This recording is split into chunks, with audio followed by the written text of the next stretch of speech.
It took me 4 months to write and self-publish my second book, and I used Substack to do it. So this is my second book. It's called The Internet is Our Bedroom, and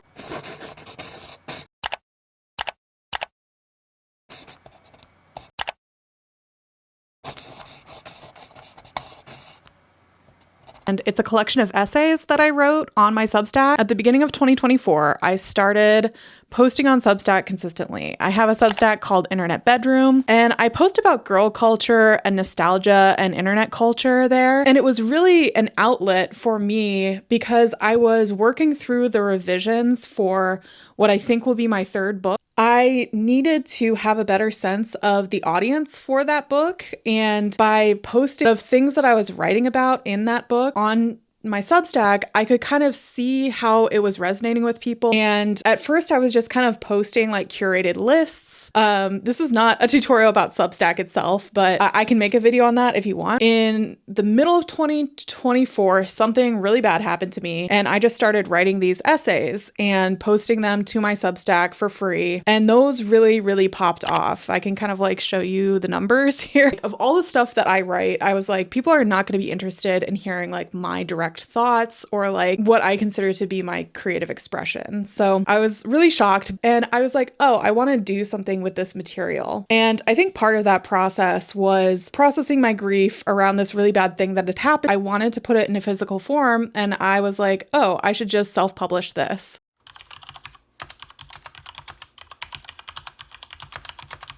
I wanted to talk a little bit about my history with self-publishing and kind of why I decided to self-publish this book. Oh no, my QP is backward. I got interested in zines back when I was probably like 13 or 14. I think I read about them in a book at my library, and I was so captivated by the idea that you could make a book and completely put it together yourself, print it yourself, and put it out there in the world. That, like, for me as a teenager, that just like really inspired me. I was like, oh my God, I had no idea people could do this. I was growing up in rural Ohio, and it's not like there were a lot of zine makers around, or at least none that I knew of. So I would just make my own zines in my sketchbook, and I would tear out the paper and fold it up for myself. And that was really my first like experiment with self-publishing. And as I got older, I kept learning more and more about zine history and the history of DIY and the ethos of DIY, which is that like you can make anything yourself, and taking back the control of the production gives you complete creative freedom. I kept making zines, was making them all through college. And then when I went to grad school, I actually studied zines to get my PhD. And I did a lot of archival work at like the Queer Zine Archive Project in Milwaukee and the Sally Bingham Center at Duke University, which has this like huge collection of Riot Girl zines and mini comics that were curated by an artist named Sarah Dyer. I kind of flipped from making zines to studying zines, and somewhere along that journey, I got this idea that in order to legitimize the artwork that I wanted to make, like my writing, zines, like self-publishing it wasn't I suddenly felt like I needed a publisher, and I needed a university, and I needed all these things to legitimize the work that I was doing. I needed to publish in a peer-reviewed journal. If I was going to publish a book outside of academia, it had to be at like HarperCollins or, you know, Random House, Penguin, like, and there's nothing wrong with traditional publishing, but that doesn't delegitimize self-publishing and having that experience of creating a book completely on your own where you control it from start to finish. I had all this like shame that I was internalizing about putting out my own work. I still really, really believed in self-publishing, and that was always at the back of my mind. I never really let that go. I was like, I would even tell people when I was writing my dissertation, like, you know, if this doesn't work, I'm just going to publish it as a zine, which probably sounded insane to some people because it's like a 250-page document that's very dense.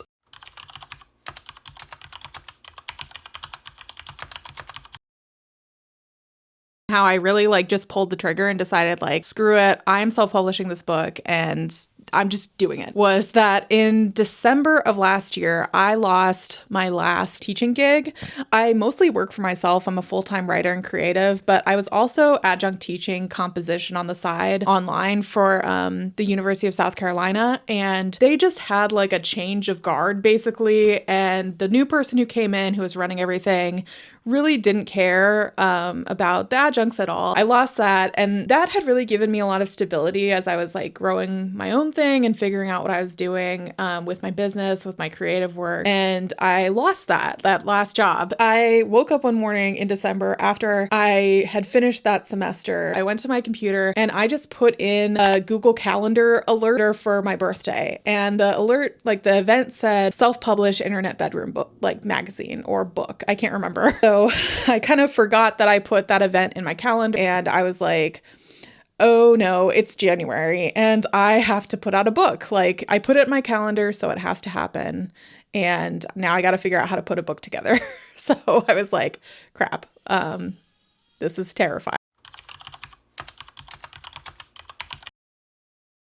So now I want to get into like the actual process of exactly how I made this happen. So first step in like putting together that book, one of my friends, his name is Steven, he's really awesome. He told me, he was like, if you publish a book, like go look at other books that you want your book to feel like. Like when the reader holds the book in their hands, it's really an experience for them. And so think about what feels right, like the literal physical form that this book should take. So I spent a long time looking at my zine collection and looking at books that like consider zines. There are a couple of really great collections. So I spent a lot of time looking through those books and kind of gathering inspiration for how I wanted the book to be designed, what I wanted it to look like, how I wanted it to feel when a reader would actually like see my book on a shelf or pick up that book. I was really inspired by from the 90s that were kind of like coming out of Riot Girl and stuff like that. So visually, I decided what it would look like. I had kind of like an inspiration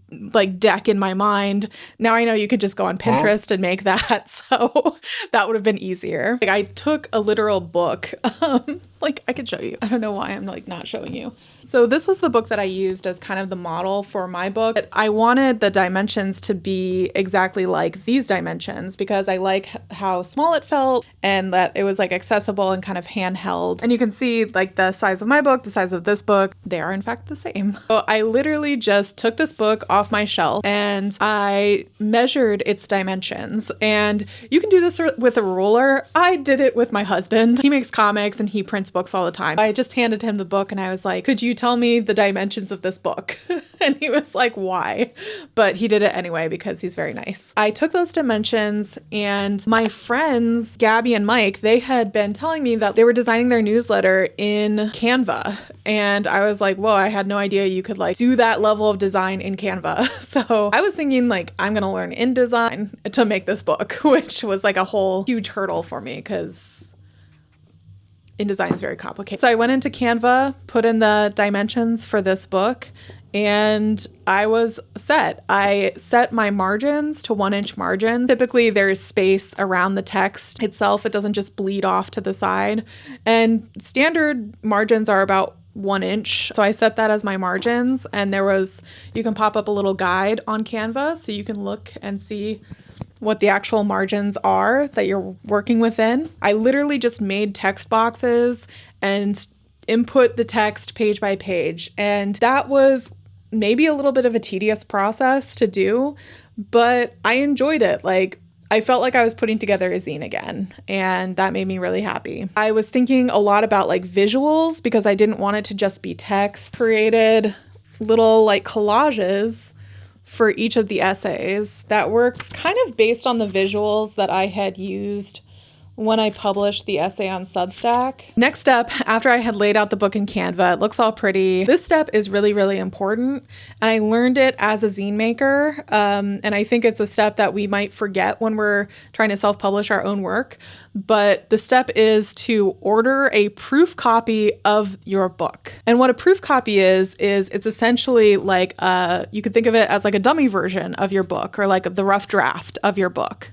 So I ordered this from Mixum, which is the online printer that I went with for this project. And as you can see, it looks a little bit different visually than the final draft of the book, which is a little bit cleaner and prettier. So you'll notice flipping through the book that there are blank pages that I needed to get rid of. I needed to put the page numbers in. I needed to create a table of contents. So I physically sat down like with this book, with my proof copy, and put in the page numbers, counted where all the essays started, and just got a real sense of physically how I wanted this book to be in the final draft. So that's the benefits of making a proof copy, to actually see how the book is going to print. The other thing you'll probably notice is that this cover is not very readable. Like the saturation on the block letters here is pretty bad. And you'll also notice that the cover itself kind of wears and tears really easily. You can already see, like when I had taken it out of the box, I could see that there was kind of wear and tear happening because of the type of material that I chose to print on. In the final version, I changed from just a matte cover to a glossy finish cover. And then I also upped the saturation for those letters. And I did this throughout the whole book. Like I went into the chapters and I tried to up the saturation as much as I could for the chapter titles. And of course I designed the back cover too. I really looked at this first proof copy as kind of like my physical rough draft. So this copy was very useful to order because it showed me physically how the book was going to show up. And that was how I was able to take it from this draft to this draft and not waste my money ordering, 150 copies of a book that looked like this. And by the first week of February, I ordered my proof copy. It got there in about a week. And I used like a couple days to proof it, to get to my final version, make my tweaks and my edits. And then by mid-February, I sent out the book because, again, I wanted to drop the book on my birthday, March 7th. And that was my deadline. So after I sent off the book for like the final printing, I started to put together some marketing and promotion for the book. And this honestly was probably the hardest part of the whole process for me because I am not like a natural salesperson, and it's intimidating to put yourself out there and be like, hey, I made this book and please pay the price that I'm setting for it. And so in terms of the marketing and the promotion, I had kind of two channels in mind for that. And I didn't really have like a perfect plan or a posting schedule or anything like that. I knew that I was going to promote it on my Substack Internet Bedroom. And I ran a promotion where people, if they pre-ordered the book, got a free year of the newsletter because I'm starting to do paid content over there. And then I was like, oh man, I also should probably promote it on Instagram because that makes sense, right? I want everything visually that goes out with this book to have kind of the same tone and the same feel. Like I am not a designer or a marketing person at all, but I knew the vision for my book and I wanted the marketing that I did to reflect that. So I literally had like a playlist. I was like, okay, the sounds I'm going to use on my reels, it's going to be like La Tigra, Bikini Kill, Chibo Mato, like all these bands that I love kind of from the 90s, because that was like what I was inspired by when I was making this book. I was like, I'm going to use these specific sounds. I don't care if they're trending. And I really designed like the look and feel like to match the vibe of the book. I used the same color scheme. I used the pink. I knew I wanted to be really intentional with what I was putting out there to support this book because this book is so close to my heart. It just feels like a little piece of me.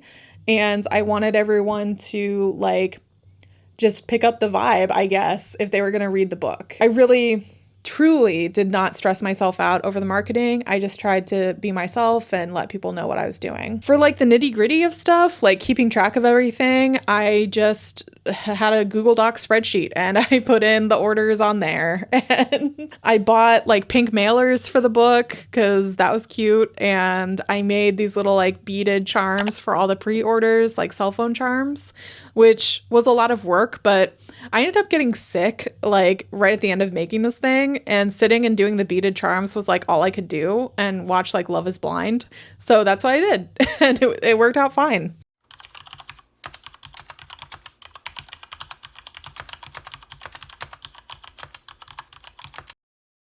I did not go into this project expecting to make money from it. I really just wanted to put my book out, but I wanted to do it in a way that was sustainable for me and wasn't going to drain my bank account. So let's talk about those financials right now. So as I was doing my newsletter during 2024, I had built up a pretty decent following. I think by the end of the year, I had like 800 followers and I had about 20 paid subscribers. So early on, I hit that $1,000 mark for the Substack. And for some reason, like when I got that money in my brain, I was just like, I'm just going to put this money in a savings account. Like, I don't know why. I just need to hold on to this money and I'm going to use it for something creative later. Every time I would get a payout from Substack, I would put that money aside, basically. So at the end of the year, I had $1,200 sitting in that bank account from my paid subscribers on my newsletter.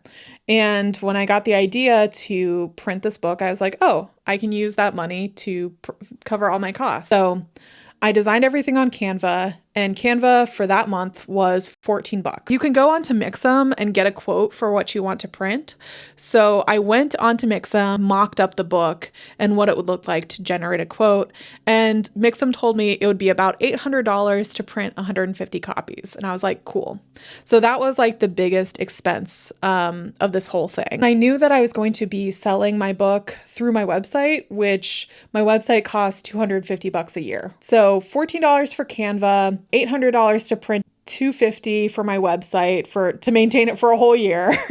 And then I think ordering my proof copy was like $50, and ordering the like mailers, I just got them on Amazon for $25. I built the cost of shipping into the price for the book that people would pay. I was able to cover the printing costs, the designing costs, like sending it, like buying mailers, selling it online. All of it was covered by that initial $1,200 that I got from my paid subscribers. So I would say if you have kind of a side hustle or something that can kind of feed your creative pursuits, it's okay to take that money and set it aside and then reinvest it in the creative stuff you want to do, that we can create work online as artists and give that directly to our viewers, our readers, whoever's out there, and that there are opportunities for us to monetize.